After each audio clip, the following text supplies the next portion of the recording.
Hello guys, this is Saqib Sinha. आज हम लोग बात करने वाले हैं आईसीएसई 10th के हिंदी पेपर के बारे में कि लास्ट का जो 2 महीना या 2.5 महीना बच रहा है, हमारा ऐसा कैसा स्ट्रैटेजी होना चाहिए कि हम लोग 95 प्लस हिंदी में स्कोर कर पाए। ठीक है, तो मैं हर क्वेश्चन का अप्रोच में तुम्हें बताने वाला हूँ, स्टार्टिंग से लेकर के लास्ट तक का। पहले हम लोग हिंदी ग्रामर का बात करेंगे, फिर हम लोग बात करेंगे हिंदी लिटरेचर का, लास्ट में हम लोग हिंदी लिटरेचर का बात करेंगे। तो डिस्क्रिप्शन में मैं टाइम दे दूंगा, तुम्हें हिंदी ग्रामर में डाउट है तो हिंदी ग्रामर का देख लेना, हिंदी लिटरेचर में डाउट है तो हिंदी लिटरेचर का देख लेना, और अगर दोनों देखना तो इस वीडियो को प्लीज पूरा देखना। मैं पूरा तुम्हारा डाउट क्लियर करने वाला हूँ कि लास्ट के 2 महीने में पढ़ करके भी 95 लाया जा सकता है हिंदी में। और उससे पहले मैं थोड़ा खुद के बारे में बता देता हूँ कि 2015-16 में मैंने क्लास 10th आईसीएसई बोर्ड का एग्जाम दिया था। ठीक है, उसमें मुझे हिंदी में 94 मार्क्स आए थे और हिंदी के कारण मेरा 90% से ज्यादा आ पाया था। ठीक है, ओवरऑल परसेंटेज मेरा हिंदी ने बढ़ाया था, हिंदी में मेरा 94 मार्क्स आया था। और हिंदी में ज्यादा नहीं पढ़ता था, हिंदी में ज्यादा नहीं पढ़ता था, मेनली मैं लास्ट के 2 ढाई महीने में पढ़ के मुझे 94 मार्क्स मिले थे। तो मैं क्यों बता रहा हूँ मैं अपने बारे में कि मुझे 94 मार्क्स मिले थे, मैं अपनी तारीफ नहीं कर रहा हूँ, मैं बता रहा हूँ कि लास्ट के 2 ढाई महीने में पढ़ के भी 90 प्लस या 95 के करीब मार्क्स लाया जा सकता है। ठीक है, मैं केवल पढ़ता था जब टर्मिनल एग्जाम होता था, तब थोड़ा बहुत हिंदी लिटरेचर पढ़ता था, और हिंदी ग्रामर तो बिल्कुल नहीं पढ़ता था। लेटर का पैटर्न देख के आते थे, लेटर किस तरह से होता है, औपचारिक अनौपचारिक क्या क्या होता है, मतलब एक दिन पहले जो पढ़ाई होता है ना हमारे एग्जाम के पहले, वो मैं करके जाता था। लेकिन लास्ट के समय में, मतलब कि प्री बोर्ड के पहले से मैंने पढ़ना स्टार्ट किया, दिसंबर से एक्चुअली मैंने पढ़ना स्टार्ट किया था, और मुझे बहुत अच्छा मार्क्स मिला था। मैंने इतना एक्सपेक्ट नहीं किया था कि मुझे इतना मार्क्स मिलेगा। ठीक है, तो तुम्हें करना क्या क्या है मैं स्टेप वाइज बताता हूँ। पहला क्वेश्चन तुम्हारा कौन सा होता है? पहला क्वेश्चन होता है ऐसे। ठीक है, ए से आता है तुम्हारा कितना मार्क्स का? 15 मार्क्स का। 15 मार्क्स का ऐसे आ रहा है, मतलब कि बहुत ज्यादा मार्क्स डिस्ट्रीब्यूशन तुम्हारा है। 15 मार्क्स, 80 में से 15 मार्क्स का ऐसे आ रहा है। ठीक है, तो अगर तुम कोई टीचर से पूछने जाओगे ऐसे लिखने का तरीका क्या है, तो तुम्हें क्या बताएगा कि जो टॉपिक है उसका इंट्रोडक्शन बहुत अच्छा से होना चाहिए। ठीक है, तुम्हें पैराग्राफ चेंज कर करके लिखना चाहिए। फिर जो तुम्हारा कंटेंट होना चाहिए, उस कंटेंट में तुम्हारा पहले एक पॉइंट लिखना है, उस पॉइंट को अच्छे से डिफाइन करना है, फिर नेक्स्ट पॉइंट पे आना है, उसको अच्छे से डिफाइन करना है, अलग अलग मिक्स करके पॉइंट नहीं लिखना है। ठीक है, कंक्लूजन धमाकेदार जबरदस्त होना चाहिए, क्योंकि इंट्रोडक्शन और कंक्लूजन पे ज्यादा नजर जाता है टीचर का। ऐसा करना बिल्कुल सही है, ये बिल्कुल सही बात है। लेकिन अगर तुम इसे डायरेक्ट एग्जाम में करने जाओगे तो मार्क्स नहीं आएगा। 15 में कितना आएगा? 7, 8, 9, इससे ज्यादा नंबर नहीं आने वाला। क्यों? क्योंकि डायरेक्ट हम लोग जाके लिख ही नहीं पाते हैं। हमारे पास टाइम कितना होता है लिखने के लिए? 30-35, ज्यादा से ज्यादा 40 मिनट। और 40 मिनट में हम लोग डायरेक्ट जाके सोचेंगे कि ऐसे करना, ऐसे करना, ऐसे करना, एकदम नहीं हो पाएगा। टाइम निकलते जाता है और कुछ भी भर के हम लोग आ जाते हैं। यही होता है, प्री बोर्ड मेरे साथ यही हुआ था। ठीक है, हमारे टीचर बोलते थे कि इस तरह से लिखना, लेकिन प्री बोर्ड मेरे साथ यही हुआ था और मुझे प्री बोर्ड में नंबर नहीं मिला था, अच्छा नंबर नहीं मिला था। ठीक है, तो तुम्हें करना क्या है? बेसिकली तुम्हें क्या करना है? बेसिकली तुम्हें क्या करना है कि डेली एक ऐसे, अभी से, ठीक है, डेली एक ऐसे तुम्हें प्रैक्टिस करना शुरू करना है। डेली एक ऐसे तुम्हें प्रैक्टिस करना शुरू करना है। ठीक है, अभी तुम्हें स्टार्ट कर देना है। एक ऐसे डेली प्रैक्टिस होना चाहिए। 15 मार्क्स आता है और 15 मार्क्स कम नहीं होता। एक ऐसे तुम्हें डेली प्रैक्टिस करना, और एक ऐसे अगर डेली प्रैक्टिस नहीं होता है तो तुम्हें क्या करना है? 5 ऐसे पर वीक, 5 ऐसे, एटलीस्ट 5 ऐसे पर वीक प्रैक्टिस करना शुरू करो। जितना ज्यादा प्रैक्टिस करोगे उतना ज्यादा परफेक्शन आएगा, उतना ज्यादा लास्ट में तुम्हारा नंबर आएगा। आई गारंटी मैं बता रहा हूँ कि 15 में तुम्हारा 14 नंबर, 14.5 नंबर, 13 नंबर, अगर अभी से तुम प्रैक्टिस करोगे तो तुम्हें लास्ट होते होते तुम्हें समझ में आने लगेगा कि तुम बहुत अच्छा लिख रहे हो। ठीक है, और जब तुम लिखोगे तो कोशिश करना कि 30 से 35 मिनट में, ठीक है, 30 से 35 मिनट या मैक्स टू मैक्स तुम्हारा 40 मिनट, शुरू में हो सकता है ज्यादा टाइम लग जाए, 45 मिनट लग जाए, 50 मिनट लग जाए, कोई बात नहीं, लिखना है। ठीक है, तो धीरे धीरे क्या होगा ना कि तुम्हारा टाइम इंटरवल में कंप्लीट होता रहेगा। क्योंकि क्या होता है ना कि एग्जाम में हमें 30 से 35 मिनट में ही कंप्लीट करना होता है, क्योंकि बाकी क्वेश्चन भी होता है, हमारा हिंदी लिटरेचर भी होता है, पैसेज भी होता है, लेटर भी होता है, केवल थोड़ी ना ऐसे लिखना है। तो ऐसे लिखने का हमारा हैबिट रहना चाहिए कि हम लोग उतना समय हम लोग कंप्लीट कर पा रहे कि नहीं। ठीक है, ऐसा हो रहा है कि हम लोग बहुत अच्छा लिख रहे हैं लेकिन समय लगा रहे हैं 1 घंटा, नहीं, वैसा नहीं होना चाहिए। ठीक है, तो 30 से 35 मिनट में हमें क्या करना है? कंप्लीट करने की कोशिश करना। उसके बाद टीचर जो बोलते हैं कि किस तरह से हमें लिखना चाहिए, ठीक है, कि इंट्रोडक्शन इतना अच्छा होना चाहिए, कंक्लूजन इतना अच्छा होना चाहिए, कंटेंट कैसा होना चाहिए, बीच का पैराग्राफ चेंज करके लिखना है। ठीक है, वो सब पर तुम्हें ध्यान देना है, लेकिन पहले तुम्हें लिखना स्टार्ट करना है। और लिखना स्टार्ट करना, पहले बार में बिल्कुल अच्छा नहीं लिखाएगा, मुझे पता है, लेकिन धीरे धीरे क्या होगा कि तुम्हारा अच्छा लिखाने लगेगा और एग्जाम आते आते तक तुम ऐसे में परफेक्शन हासिल कर लोगे। 14, 14.5 नंबर तुम्हें आसानी से मिल जाएगा। 15 में 15 नहीं मिलता है जनरली। और अगर तुम्हारा हैंड राइटिंग बहुत अच्छा नहीं है तो कोशिश करना कि थोड़ा दूर दूर लिखो। ठीक है, और 2 वर्ड के बीच में 1 वर्ड आना चाहिए नीचे वाला लाइन में। ऐसे क्या होगा कि थोड़ा सुंदर रहेगा, और काट कुट नहीं करना है। ठीक है, काट कुट करके नहीं लिखना, अभी से अच्छा से लिखने का आदत डालना होगा। जितना अच्छा लिखोगे टीचर को उतना अच्छा लगेगा देख करके। और छोटा छोटा अगर तुम्हारा गलती होगा तो टीचर नंबर नहीं काटेगा वजन में। ठीक है, तो अगर तुम सुंदर लिखते हो तो, और पैराग्राफ चेंज कर करके लिखना है, तो मैं टीचर ने तुम्हें बताया होगा किस तरह से लिखना है। अगला क्वेश्चन पर हम आते हैं, तो अगला क्वेश्चन है तुम्हारा लेटर, और लेटर आता है 7 नंबर का।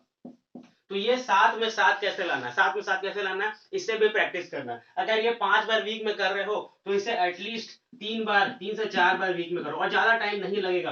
15 से 20 मिनट इसमें लगेगा, ठीक है, 30 से 35 मिनट इसमें लगेगा। अगर तुम दिन का 30 से 35 मिनट भी हिंदी के लिए नहीं निकाल सकते तो सोचो कि तुम्हारा अच्छा नंबर नहीं आने वाला, ठीक है। तो कम से कम 30 से 35 मिनट तुम्हें दिन का अब निकालना चाहिए हिंदी का, ठीक है। तो 5 बार इसको लिखो, 3 से 4 बार इसको लिखो, औपचारिक लिखो चाहे अनौपचारिक लिखो, और उसका पैटर्न सही होना चाहिए, सही से पैटर्न से लिखो, और सिंपल सिंपल वर्ड्स यूज करने की कोशिश करो, बहुत ज्यादा हाई फाई वर्ड्स यूज नहीं करना, सिंपली लिखना और एक पेज में तुम्हें खत्म कर देना है ऊपर से लेकर के नीचे तक, ठीक है। 7 नंबर का आता है, प्रैक्टिस करोगे तभी हो पाएगा, नहीं तो नंबर नहीं आएगा, सीधा बात है ये। जो प्रैक्टिस करेगा अभी से लेकर के एग्जाम तक उसी का नंबर अच्छा आने वाला है, नहीं तो नहीं आने वाला, ठीक है। अब हम लोग बात करते हैं पैसेज का। अनसीन पैसेज जो होता है इसमें क्या होता है, देख देख के करना होता है, ठीक है। लेकिन क्या है ना कि हम लोग को एक फिक्स टाइम के अंदर करना है, और एक फिक्स टाइम के अंदर तुम्हें क्या करना है कि पैसेज पढ़ना है पहले, उसके बाद तुम्हें क्वेश्चन करना है, ठीक है, और उसी से खोज खोज करना है। तो तुम्हें क्या करना है कि इसे भी 3 से 4 बार वीकली, 3 से 4 बार वीकली तुम्हें प्रैक्टिस करने का जरूरत है। हो सकता है तुम्हें बुक प्रोवाइड कराया गया होगा जिसमें ये अनसीन पैसेज वाला प्रैक्टिस का होगा, लेकिन किस तरह से करना,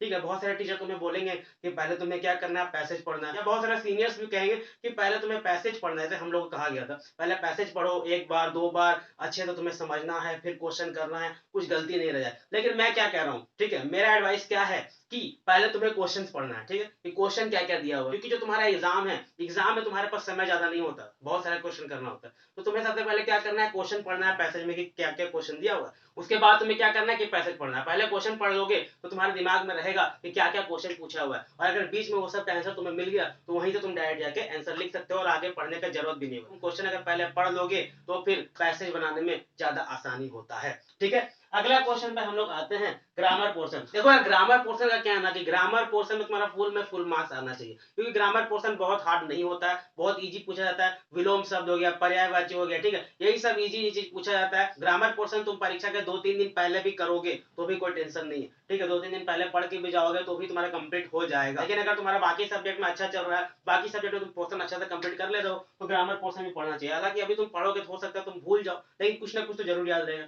लेकिन इससे तुम 2-3 दिन पहले भी करोगे तो भी अच्छा से हो जाएगा। और ग्रामर पोर्शन में फुल मार्क्स आना बहुत आसान है। अगर इसमें फुल नहीं आ रहा तो बाद में तुम्हें बहुत खराब लगेगा, ठीक है। ग्रामर में फुल तुम्हारा आना चाहिए, और ग्रामर पोर्शन बहुत ज्यादा आसान है। अगला हमारा क्या है, हिंदी लिटरेचर। जो क्वेश्चंस होते हैं, तुम्हें कोई भी 2 बुक बनाना होता है, तो हमारे साथ होता क्या है ना कि हम लोग हिंदी पे ध्यान कम देते हैं। पूरा साल भर ऐसे ऐसे सब्जेक्ट होते हैं, फिजिक्स, केमिस्ट्री, मैथ, इतना इतना सिलेबस है, ठीक है, वो सब पढ़ना है। बायोलॉजी है तुम्हारा, हिस्ट्री, सिविक्स है, बहुत ज्यादा सब में सिलेबस है, ठीक है। और ऐसे में हिंदी और इंग्लिश में हम लोग ध्यान कम देते हैं। और हिंदी और इंग्लिश अगर थोड़ा बहुत भी पढ़ते हैं ना तो पास तो हम लोग कर ही जाते हैं, अगर टर्मिनल एग्जाम रहा और 1-2 दिन पहले पढ़े, और जितना नोट्स रहा, इंपॉर्टेंट क्वेश्चन टीचर कराया हुआ रहता है, वो सब पढ़ के हम लोग पास हो जाते हैं। इसलिए हम लोग क्या होता है ना कि हिंदी लिटरेचर का जो पोर्शन होता है या हिंदी ग्रामर का जो पोर्शन होता है वो हमारा छूटा हुआ रहता है, और लास्ट में हमें ध्यान आता है कि हिंदी में तो कुछ किया ही नहीं। तो हिंदी लिटरेचर में तुम्हें क्या करना है कि अभी भी 2 महीना है, और 2 महीना एनफ है, ठीक है। 2 महीना में तुम आराम से अपना पोर्शन कंप्लीट कर सकते हो। तुम्हें क्या करना, कहानी पढ़ना है पहले अच्छे से, मैं पूरा लाइन बाय लाइन कहानी पढ़ना है, और कहानी अच्छे से याद होना चाहिए क्या कहानी है, ठीक है,